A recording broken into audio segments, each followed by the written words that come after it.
आप यहाँ कैमरा में ले रहे हैं ना, तो आपको भय लगा रहता था यहाँ बम न फूट जाए। आज एक पत्थर फेंकने वाला नहीं है, और मोदी ने कह दिया है यदि एक पत्थर मारोगे तो देख लिए थे ना। हमारे मुख्यमंत्री हैं, भारतवर्ष में एक भी ऐसा मुख्यमंत्री नहीं होगा जोगी जी छोड़ करके जिसने अपने लिए कुछ नहीं किया, अपने परिवार के लिए कुछ नहीं। मुलायम सिंह जब थे, यादव यहो जो है सो केवल यादव एक भारतीय जनता पार्टी है जो संवैधानिक पार्टी है। नमस्कार, मैं हुमायूं सिंह और आप देख रहे हैं द न्यूज़पेपर। बिहार की जनता जुड़ चुकी है, इनसे जानते हैं कि आखिरकार बिहार में क्या माहौल है और किस तरीके से बिहार की राजनीति को देखते हैं।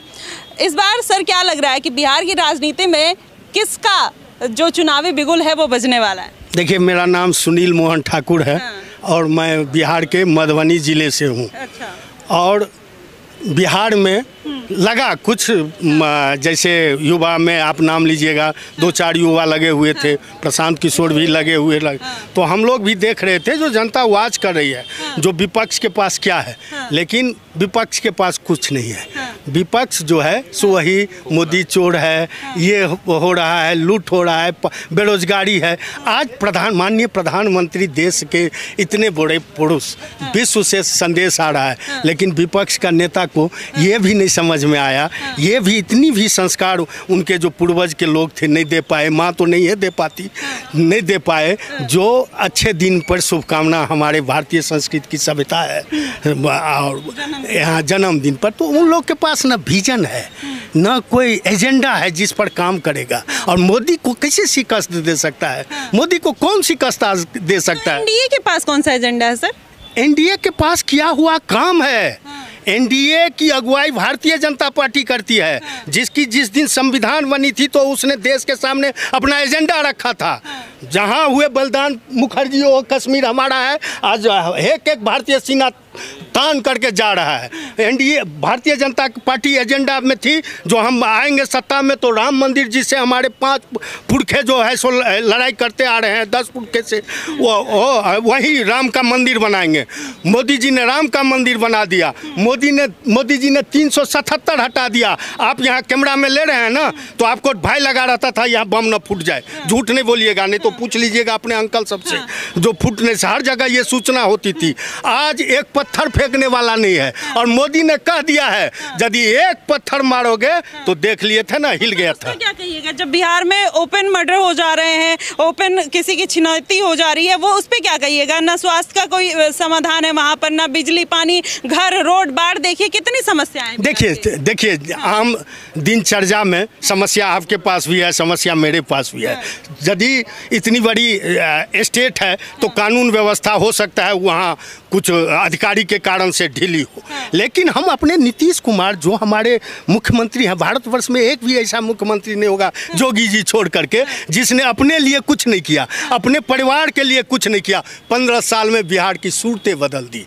भाजपा सहयोग करता रहा। वहाँ की सड़कें आप जानते हैं, हम मिथिला क्षेत्र के रहने वाले हैं, और मिथिला से मधुबनी जिला से सटा सहरसा था, वहाँ जाने में 24 घंटा लगता था, एक जिला से दूसरे, आज़ादी के 60 साल बाद तक।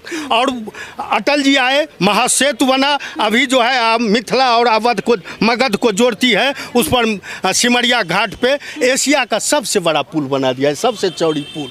आज हमारे मिथिला का गौरव बढ़ा है, लोग देखने के लिए पुल जा रहे हैं। मोदी जी क्या किए मत पूछिए। तो ये बताइए, तेजस्वी यादव और लालू प्रसाद यादव जो एक बार यादव समीकरण बिठाने का प्रयास बहुत सालों से कर रहे हैं, अब कांग्रेस पार्टी भी उनके साथ जुड़ गई है, तो कैसा समीकरण बनेगा? नहीं, देखिए क्या हुआ ना, आप समझ जाइए। मान लीजिए ये लोग यंग है, इसके पिताजी को तो कोई समझा दिया जो वही जात के हैं, ये करना है, हमर जात ओकरा दी। लेकिन ये जो नया जनरेशन आया है ना, वो नया इंडिया का लड़का सब है, वो लोग जात तात नहीं देख रहा है। तेजस्वी जी को ये पता लग गया है, जो अब ये सब चलने वाला, ये देख रहा है, ये भी देख रहा है जो पूरे दुनिया में खेल चल रहा है। इजराइल जिंदाबाद कहने के बदले, हमारे देश का साथ देने के बदले, फिलिस्तीन और गाजा का जो हमास जिंदाबाद, हमास का वहाँ का किया जा रहा है। तो ये युवा जो हैं, ये जो किसान हैं जिनको आज सम्मान राशि मिलती है, ये जो बूढ़ी माँ है जिसको पेंशन मिलती है, वो सब मोदी को नहीं छोड़ना चाहता है। अच्छा। मोदी और नीतीश को नहीं छोड़ेगा। नीतीश ने ऐसा क्या विकास किया है? जैसे तेजस्वी यादव बार बार आरोप लगाते हैं कि जब हमारी सरकार में थी तभी युवाओं को रोजगार दिया दिया, तमाम तरीके की फैसिलिटी दी, हमारे प्रेशर में दिया, ना कि नीतीश कुमार ने खुद से दिया। तो क्या विकास किया नीतीश जी ने? देखिए, नीतीश जी राजनीति को स्वच्छता प्रदान किए। वो राजनीति में ऐसा कभी कोई काम नहीं किए, न कोई भ्रष्टाचार के मामले में उनका कुर्ता बेदाग है। यदि भारतवर्ष में 10 नेता का नाम जनता लेगी जो ईमानदार नेता का, तो उसमें नीतीश जी का नाम लेगी। और उन्होंने ईमानदारी से जो केंद्र ने राशि भेजी उसको जमीन पे उतार दिया, और आज बिहार जो है सो चमक रहा है। अब देखिएगा, 5 साल और दीजिए, आपको पता हो कि नहीं हो, बस अब ये मेट्रो पटना में दौड़ रही है।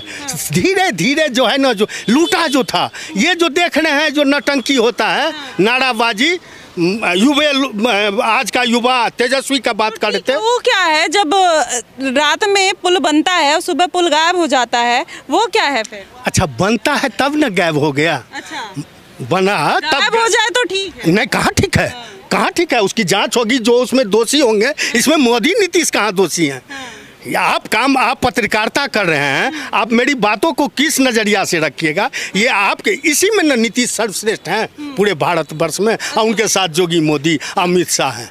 तो अब देखिए, एक बात समझ जाइए, सबसे गंभीर वोटर जो है ना, वो राष्ट्र की सुरक्षा पर कोई समझौता नहीं करेगी। और वहाँ मोदी जी ने जो बोला है, जो सीमांचल एरिया में जो बांग्लादेशी घुसपैठ का इतना आतंक है, जो लोग गांव से पलायन कर रहे हैं, इसीलिए वहाँ के लोग सचेत हो गए हैं। सब तरह विकास की बात हो, इन लोग के पास कोई, विपक्ष के पास कोई एजेंडा नहीं है। प्रशांत किशोर इस बार क्या समीकरण बिगाड़ेंगे सर? ये प्रशांत किशोर तो बहुत बढ़िया शुरू किए थे। वो तो लगा जो केजरीवाल से भी जो है सो ज़्यादा ईमानदार हैं। हम लोग को भी लगा शुरू किए, हम लोग सुनते हैं, हम लोग केकरो बंधुआ मजदूर नहीं है, हम लोग देश का हित का जो बात करता है वो सब का बात करते हैं। तो लगा जो ये आदमी, और पैसा तो सब पार्टी का लिया था, सबको लूटा है, जितना लुटेरे हैं दल, उसका बॉस था वो, तो पैसा उसके पास अपार था। तो बिहार के लिए वो कुछ कर सकते थे, उनको रोजगार के लिए बढ़िया कॉलेज खोल देते 2-4 तो। लेकिन उनकी इच्छा हुई जो हम राजनीति को बदलेंगे, लेकिन वो थोड़ा ही दिन हुआ कि वो जाली टोपी पहन लिए और वो चादर लेके ताजिया के पीछे पीछे चलने लगे। ये सब अब लोगों को अच्छा नहीं लगता है। आप मुसलमान हो, मुसलमान की तरह रहो, हम हिंदू हैं, हिंदू नाटक क्यों करते हो, ठगना क्यों चाहते हो, छलना क्यों चाहते हो? ये तो हर पार्टी कर रही है ना, अपने जाति समीकरण के हिसाब से अपना कैंडिडेट उतार रही है, अपने ही जाति समीकरण के हिसाब से वहाँ के जनता को कहीं ना कहीं बरगलाने का काम कर रही है। तो ये तो हर पार्टी कर रही है ना सर? हर पार्टी कहाँ कर रही है मैडम? यूपी में देखे होइएगा, खाली जो है सो मुलायम सिंह जब थे, यादव, यो जो है सो केवल यादव। एक भारतीय जनता पार्टी है जो संवैधानिक पार्टी है, अभी जनगणना हुआ है, जिसका जितना हक है सब जात से, सब वर्ग से टिकट देने का काम एनडीए और भाजपा करेगी, सारे लोग एक साथ बैठ करके। जातवादी हमारे यहाँ जातवादी नहीं। बिहार में जातवाद नहीं है, बिहार में भाजपा में जातपात नहीं है। अब कहाँ बिहार में जातपात?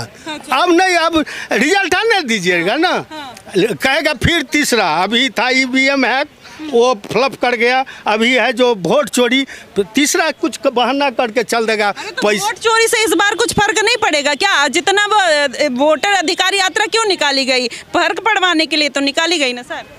नहीं तो आप नारा दिए, नारा लिखे, अपने पत्रकार को बोले, लेकिन जनता को पता नहीं चलता है जो वोट चोरी कैसे हो जाती है।